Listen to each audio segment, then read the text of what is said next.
Hello all, అందరు ఎలా ఉన్నారు? Welcome back to happy and cool Shravani. So ఈరోజు మన రెసిపీ వచ్చేసి sweet dosa. So sweet dosa అంటే గోధుమ పిండితోటి నేను ఈ దోశ బ్యాటర్ అనేది రెడీ చేశాను. అందులో స్వీట్ అనేది నేను ఏదో షుగర్ తీసుకున్నానా, బెల్లం తీసుకున్నానా, అసలు ఏం తీసుకున్నాను ఏంటి, ఇంకా ఏమేమి యాడ్ చేశానన్నది మీరు తెలుసుకోవాలంటే వీడియోని అయితే స్కిప్ చేయకుండా లాస్ట్ వరకు చూస్తేనే మీకు ఈ రెసిపీ అనేది పర్ఫెక్ట్గా అర్థమవుతుంది. అండ్ ఇది అయితే నా ఫేవరెట్ రెసిపీ అనమాట. నాకు కానీ మా అక్క కానీ చాలా ఇష్టం ఈ దోశలు అనేవి. మాకు చిన్నప్పుడు మేము స్కూల్ నుంచి వచ్చినప్పుడు కానీ కాలేజ్ నుంచి వచ్చినప్పుడు కానీ మా అమ్మ మా కోసం ఇలాగా ఈవినింగ్ టైం స్నాక్స్ లాగా ఇలాగ స్వీట్ దోశ అనేది వేసిస్తుంది. చాలా ఇన్స్టెంట్గా మనకి వితిన్ 10 మినిట్స్లో అయిపోతుంది అనమాట ఈ రెసిపీ అనేది. మీరు దోశలానే కాకుండా ఇలాగ మనం సెట్ దోశలాగా కూడా వేసుకోవచ్చు. చిన్న చిన్నవి చాలా క్యూట్గా కూడా అది ఉంటాయి, తినడానికి కూడా మనకి ఇంట్రెస్ట్ కూడా వస్తుంది. సో ఇలా కూడా వేసుకోవచ్చు. సో లేట్ చేయకుండా వీడియోలోకి అయితే ఎంటర్ అయిపోదాం. ఇక్కడ నేను వచ్చేసి 2 కప్స్ ఆఫ్ మనకి గోధుమ పిండి ఉంటుంది కదా, చపాతీలు చేసుకుంటూ ఉంటాం. సో ఆ పిండి అనేది తీసుకున్నాను నేను. ఆ 2 కప్స్ యాడ్ చేసిన తర్వాత ఇందులోకి నేను వచ్చేసి సాల్ట్ వచ్చేసి ఒక 1 టీ స్పూన్ వరకు తీసుకుంటాను. సాల్ట్ అనేది మీరు మీ టేస్ట్ తగ్గట్టుగా మీరు యాడ్ చేసుకోండి. అండ్ ఇందులోకి నేను ఇప్పుడు వచ్చేసి బెల్లం పౌడర్ అనేది తీసుకుంటున్నాను. షుగర్ అనేది తీసుకోవద్దు. షుగర్ తీసుకుంటే ఆ టేస్ట్ అనేది మనకి ఇప్పుడు ఈ బెల్లం పౌడర్ తీసుకున్నంత టేస్ట్ అయితే రాదు. సో బెల్లంతోటే ఈ దోశలు చాలా బాగుంటాయి. సో మీ దగ్గర బెల్లం పౌడర్ లేదు, బెల్లం ఉంది అంటే దాన్ని మీరు మంచిగా గ్రైండ్ చేసేసుకొని పౌడర్ లాగా అలా కూడా మీరు యూస్ చేసుకోవచ్చు అనమాట. ఇక్కడ నేను బెల్లం పౌడర్ వచ్చేసి ఒక 8 to 9 టీ స్పూన్స్ వరకు తీసుకుంటున్నాను. కరెక్ట్గా వినండి, టేబుల్ స్పూన్ కాదు, టీ స్పూన్ నేను తీసుకుంటుంది.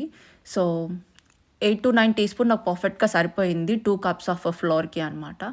సో మీరు మీ టేస్ట్ తగ్గట్టుగా స్వీట్ అనేది యాడ్ చేసుకోండి. ముందు మీరు 8 to 9 టీ స్పూన్స్ యాడ్ చేసుకున్న తర్వాత స్వీట్ ఒకసారి చెక్ చేసుకోండి. మీకు ఇంకా సరిపోలేదు అనుకుంటే మళ్ళీ యాడ్ చేసుకోవచ్చు. ఎందుకంటే 8 to 9 టీ స్పూన్స్ అనేది మనకి కొంచెం మైల్డ్ స్వీట్ లాగా ఉంటుంది. మరీ ఎక్కువ ఉండదు, మరి తక్కువ ఉండదు, కరెక్ట్గా మీడియంలో బాగుంటుంది అనమాట స్వీట్ కన్సిస్టెన్సీ. అండ్ ఇందులోకి నేను మొత్తం మిక్స్ చేసుకున్న తర్వాత బెల్లం యాడ్ చేసిన తర్వాత వాటర్ వచ్చేసి ఒక 300 ml వాటర్ అనేది యాడ్ చేశాను. సో 300 ml వాటర్ యాడ్ చేసిన తర్వాత ఏంటి అంటే మనం అంతా ఒకసారి మొత్తం అంతా ఇలా మిక్స్ చేసుకోవాలి. ఆ తర్వాత ఇందులోకి ఇంకొంచెం అంటే ఇంకొక 200 ml వరకు వాటర్ అనేది తీసుకున్నాను. నాకైతే ఓవరాల్గా ఒక 500 ml వాటర్ వచ్చేసి కరెక్ట్గా సరిపోయిందనమాట దోశ బ్యాటర్ కన్సిస్టెన్సీ వచ్చేలాగా. సో ఇది మొత్తం అంతా ప్రాపర్గా ఉండలు లేకుండా, గడ్డలేం ఫామ్ అవ్వకుండా మంచిగా మిక్స్ చేసుకోవాలి. ఇక మీరు చూస్తే బ్యాటర్ కన్సిస్టెన్సీ ఇలా ఉండాలి అనమాట. సో దోశ బ్యాటర్ లాగా ఇది నేను వచ్చేసి మార్నింగ్ టైం బ్రేక్ఫాస్ట్కి ఈ స్వీట్ దోశ అనేది నేను చేస్తున్నాను. ఇక్కడ నేను ప్యాన్ అనేది హీట్ చేసి దోశ వేసేసుకుంటున్నాను. మనం నార్మల్ దోశ ఎలా అయితే వేసుకుంటాం సేమ్ అలాగే వేసుకోవచ్చు. కాకపోతే ఏంటి అంటే కొంచెం పలచగా వేసేస్తే చల్లగా అయిపోయిన తర్వాత మనకి కొంచెం అది గట్టిగా అవుతుంది. మీకు చల్లగా అయిన తర్వాత గట్టిగా అవ్వకూడదు అంటే ఇంత పలచగా అయితే రుద్దుకోకూడదు, అంటే దోశ అనేది వేసుకోకూడదు. కొంచెం మనకి ఊతప్పం మాదిరిగా ఉంటుంది కదా, సో అలా తీసుకుంటే సరిపోతుంది. ఇది నేను ఫస్ట్ దోశ కాబట్టి ఇలా తీసుకున్నాను. కాకపోతే నేను చల్లగా అయిపోయిన తర్వాత అయితే ఏమి ఉంచను, వేడిగా ఉన్నప్పుడే మేము తినేస్తాము. అండ్ ఇక్కడ వచ్చేసి ఈ దోశ మనకు ఒక సైడ్ కాలిన తర్వాత నెక్స్ట్ సైడ్కి కూడా మనం ఫ్లిప్ చేసుకుంటాం. ఇందులోకి ఆయిల్ అనేది అట్లీస్ట్ ఒక 1 టేబుల్ స్పూన్ వరకైనా వేసుకోండి, లేదా హాఫ్ టేబుల్ స్పూన్ అయినా వేసుకోండి. ఆయిల్ లేకుండా అయితే ఈ దోశ బాగోదు. ఆయిల్ అనేది అట్లీస్ట్ యాడ్ చేసుకోవాలి దోశలోకి. అండ్ మీకోసం ఇంకొక దోశ కూడా నేను వేసి చూపిస్తున్నాను.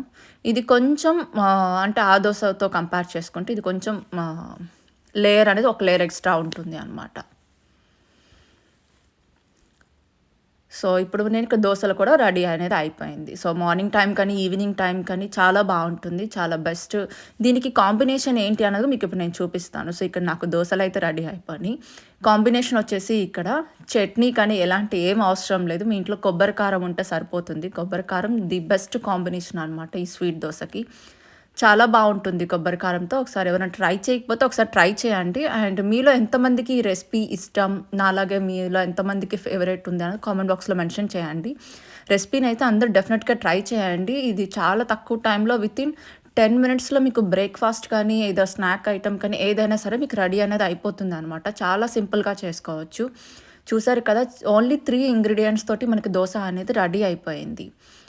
సో ఇప్పుడు నేను మీకు సెట్ దోశ చూపిస్తాను. సో సెట్ దోశ కూడా ఇక్కడ నేను వేసేసాను. చిన్న చిన్న దోశలు చాలా బాగున్నాయి. మనకి ఎలాగా అంటే మనకి అరిసెలు ఉంటాయి కదా, కొంచెం అలాగా అనిపిస్తూ ఉంటుంది. కాకపోతే ఇది దోశ నేను ఇది కూడా వచ్చేసి కొబ్బరి కారంతోటి సర్వ్ చేసుకుంటే టేస్ట్ చాలా బావుంటుంది. అండ్ రెసిపీ నచ్చితే లైక్ చేయటం మట్టుకు మర్చిపోవద్దు. అండ్ సబ్స్క్రైబ్ కూడా చేసుకోండి. మీలో చాలామంది సబ్స్క్రైబ్ చేసుకోకుండానే వీడియోస్ చూస్తున్నారు.